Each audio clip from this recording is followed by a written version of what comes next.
If no player folds during the pre-flop, then gameplay moves to round two, which is called the flop. So right when the flop happens, 3 community cards are placed face up. So they're called community cards because both players can use them to make a 5-card poker hand.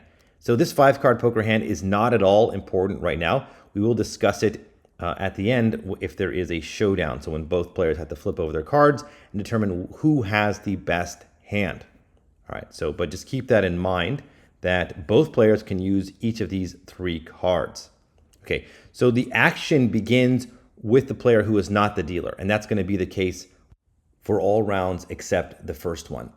So in this instance, the computer went first, and they have 2 options. They can either check or bet. So there's no money in the pot for this round. So you can see over here it says bet 0, bet 0. Now the pot has $40.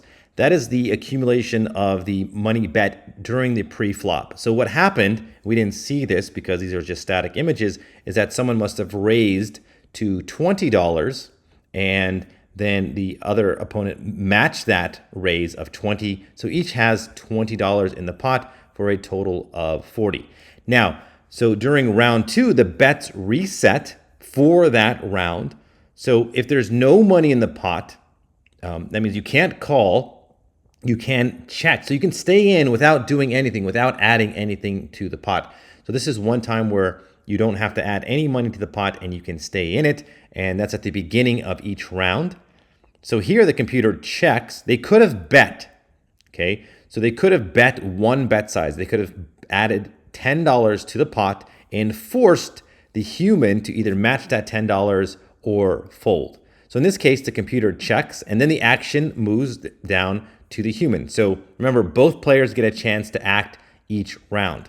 So if the computer checks, then the human can also check, which means they're not obligated to add any money to the pot, or they can bet one bet size themselves. So if the human checks, that means that gameplay moves on to round number 3, which is the turn.